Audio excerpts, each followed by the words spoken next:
S Jaishankar ने PoK का राग छेड़ा तो उमर अब्दुल्ला ने उन्हें लपेट लिया।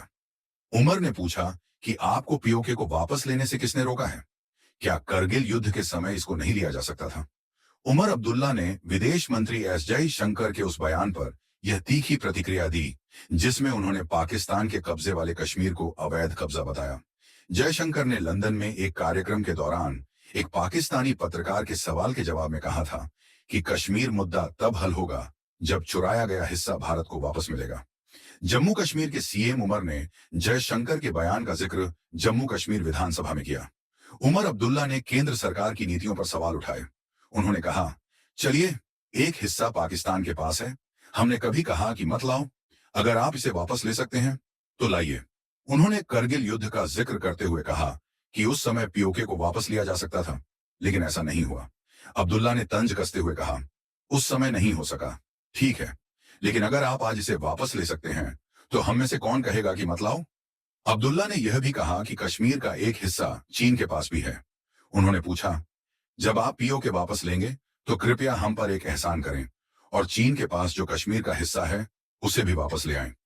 उन्होंने केंद्र से सवाल किया कि पीओके पर चर्चा होती है, लेकिन चीन के कब्जे वाले हिस्से का जिक्र क्यों नहीं किया जाता?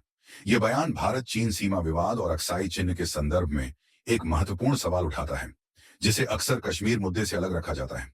बता दें कि जयशंकर ने लंदन में कहा था कि कश्मीर का मुद्दा तब तक अनसुलझा रहेगा जब तक पीओके भारत को वापस नहीं मिलता। यह बयान भारत की उस लंबे समय से चली आ रही स्थिति को दोहराता है कि पीओके भारत का अभिन्न अंग है। हालांकि उमर अब्दुल्ला ने इस बयान को अवसरवादी करार देते हुए कहा कि केंद्र सरकार केवल बयानबाजी कर रही है, लेकिन ठोस कार्रवाई नहीं दिखा रही। उमर अब्दुल्ला का यह बयान न केवल केंद्र की नीतियों पर सवाल उठाता है, बल्कि जम्मू कश्मीर की क्षेत्रीय राजनीति में भी एक नई बहस छेड़ सकता है। पीओके और चीन के कब्जे वाले हिस्से को लेकर उनकी टिप्पणी भारत पाकिस्तान और भारत चीन संबंधों की जटिलता को उजागर करती है। करगिल युद्ध के दौरान पीओके को वापस न लेने का उनका जिक्र ऐतिहासिक फैसलों पर भी सवाल उठाता है, जब भारत ने अपनी सैन्य सफलता के बावजूद सीमा पार कार्रवाई से परहेज किया था। वहीं बीजेपी और केंद्र सरकार के लिए यह एक चुनौती है कि वे अपनी कश्मीर नीति को ठोस परिणामों के साथ साबित करें।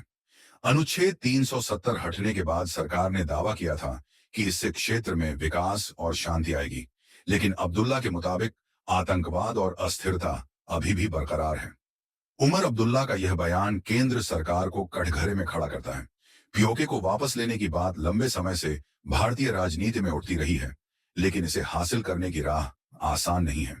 उमर अब्दुल्ला ने केंद्र से यह साबित करने की मांग की है कि वह अपनी बात को अमल में ला सकती है या यह केवल राजनीतिक बयानबाजी तक सीमित रहेगा। साथ ही चीन के कब्जे वाले हिस्से का मुद्दा उठाकर उन्होंने कश्मीर के पूरे परिप्रेक्ष्य को चर्चा में लाने की कोशिश की है। आने वाले दिनों में यह देखना दिलचस्प होगा कि केंद्र इस चुनौती का जवाब कैसे देता है और क्या यह मुद्दा भारत पाकिस्तान संबंधों में नया तनाव पैदा करता है।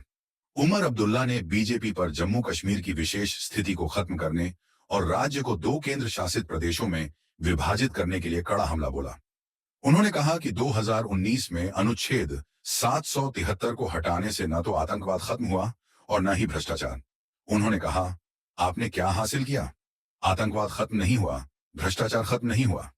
जम्मू और रियासी जैसे इलाकों में आतंकी हमले हो रहे हैं, जो 2019 से पहले आतंकवाद से मुक्त थे।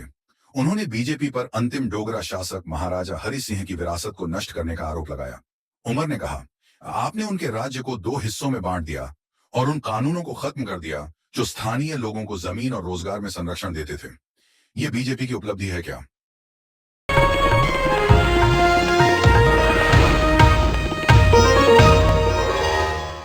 Copyright disclaimer under Section 107 of the Copyright Act 1976. Allowance is made for fair use for purposes such as criticism, comment, news reporting, scholarship, and research. Fair use is a use permitted by copyright statute that might otherwise be infringing.